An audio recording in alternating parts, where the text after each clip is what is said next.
Hello, everyone, and welcome back to the recipe of the week.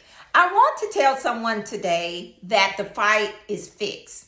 The fight is always fixed, and you have the victory. Tell yourself, I have the victory. So I was reading Judges chapter 4. And it's so much in this chapter. You got to read it for yourself because I'm going to skim through it. It's a very great story. And you're going to find some nuggets in there. Remember, the fight is fixed. So in this particular passage of scripture, the prophet Deborah, and I'm going to skim through it, then I'll read a little bit of it. The prophet Deborah came to Barak and basically told him, hey, and I'm paraphrasing a little bit, you got to go read it for yourself. Hey, the Lord wants you to go down and fix this problem because Sisera, and I may be saying these names wrong, Sisera has been hard pressing the children of Israel. But backstory, let me tell you why the children of Israel were hard pressed. And Sisera and his people and his army, was pressing upon the Israelites simply because the Israelites had sin in their life. Come on, somebody. They had sin in their lives. And because they had sin in their lives, the Lord sent something their way. And it was pressing the Israelites. But the Bible says, let me paraphrase a little bit. The Bible says, and the children of Israel cried out. Listen, they were in the wrong, but when they humbled themselves and they cried out to the Lord, he came. He saved them. He came and he saved them. Somebody said he came and he saved them, but it wasn't until they cried out. And I'm paraphrasing a little bit. Lord God, please forgive us. We were wrong on this count. We were wrong on that count. We need your help, Father. Come down here and save us. I'm paraphrasing, but the children of Israel cried out and the Lord sent help. So Judges 4, and I'll be reading verses 14 through 21. And you need to read whatever version that works for you. I've read the Message, and that's not a version, it's just a paraphrase. I'm reading the New Living Translations, but you got to read what works for you. Judges 4, chapter 14 through 21. And the word of the Lord reads, verse 14, then Deborah. Remember I told you Deborah was the prophetess that the Lord spoke to tell Barak. Well, let me just read it. Then Deborah said, I get so excited. Then Deborah said to Barak, get ready. So I'm telling someone to get ready. This is Bible. And it was talking to me too, because I'm currently going through a little something in my life right now. I don't know nobody who isn't. Then Deborah said to Barak, get ready. This is the day. Somebody said this is the day. This is the day the Lord will give you victory over Sisera. I'm probably saying that wrong, but you get the picture. Sisera was hard, and his army was hard pressing the Israelites. This is the day the Lord will give you victory over Sisera. So press pause, teach moment.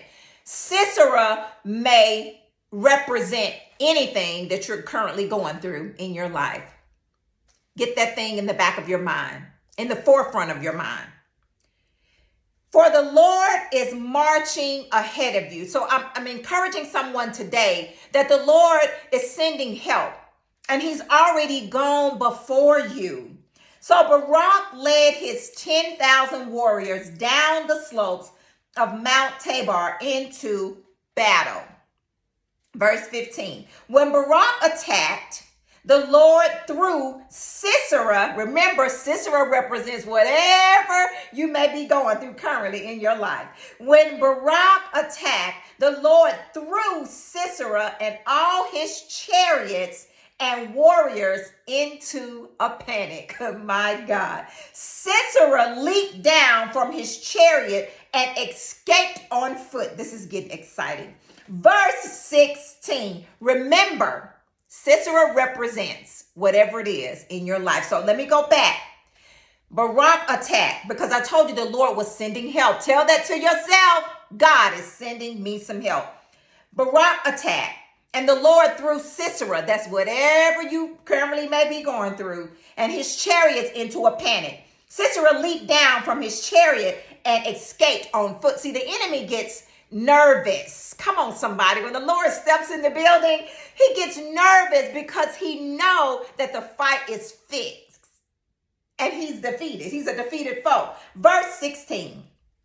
Then Barak chased the chariots and the enemy army wait a minute, let me go back. The Barak, I'm sorry, I get so excited. Then Barak chased the chariots and the enemy army all the way to, and I'm about to mess this word up, Harosheth Agoyim, killing all of Sisera's warriors. Press pause. Now, not only have the Lord started after Sisera, but all the warriors, he defeated all the ones that was with him. Come on, somebody. So all the enemy and his imps and his friends and his cousins and his baby daddy, his baby mama, all of them, he didn't wipe them all out. Come on, somebody. Now that's hope. There is hope. Okay, let me slow down. The Bible says it was not a single one left alive. Lord God Jesus, I just feel something right now. So right there. So Barak came. The Lord scattered all these people out of the way, and Sisera's running for his life. So your problems, your situations, whatever it is you're going through right now, God is moving it. He's moving it out of the way. 17. Meanwhile, Sisera ran to the tent of Jael. You got to read this story for yourself because there's so much going on in here and there's so many good points. Jael was the wife of Heber and the Kenites, because Heber's family was on friendly terms with King Jabin of Hazor. You got to read this for yourself. Verse 18, Jael went out to meet Sisera and said to him, see, Sisera don't know what he done stepped into. Come into my tent, sir. And back then, it was very weird and uncomfortable for a man to step inside of a woman's tent. Not only a woman, but she was married. You got to do your backstory on this situation, on this story. Come in. Don't be afraid. So he went into her tent and she covered him with a blanket.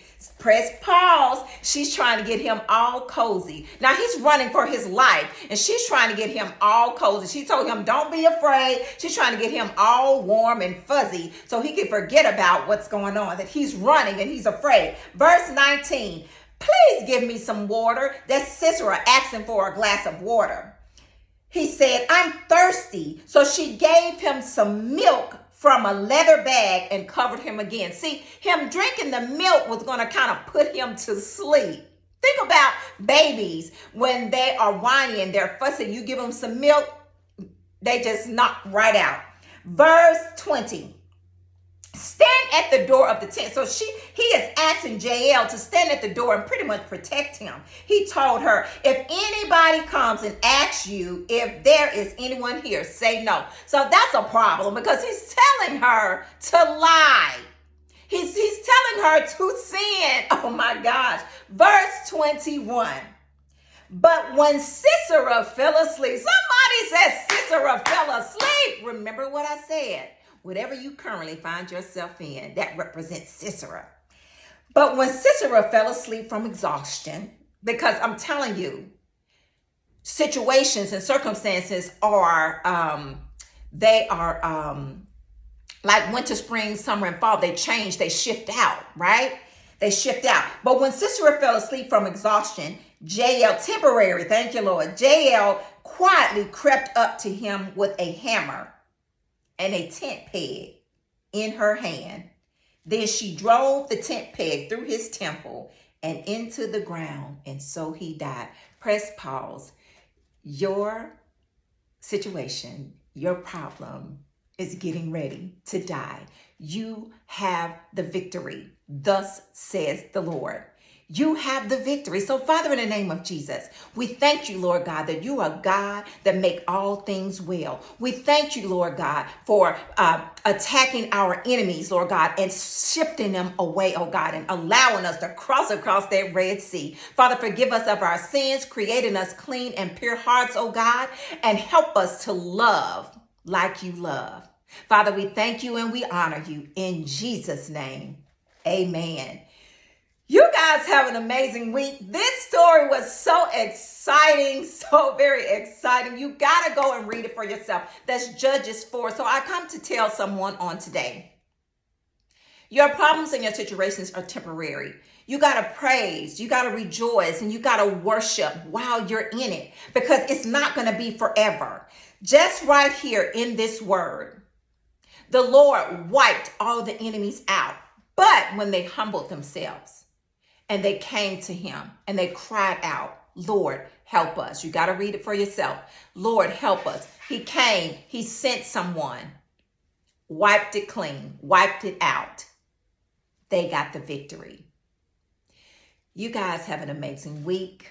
God is going to do it. He always does. He always does because he's the King of Kings. He's the Lord of Lords. He's El Shaddai. He's Elohim.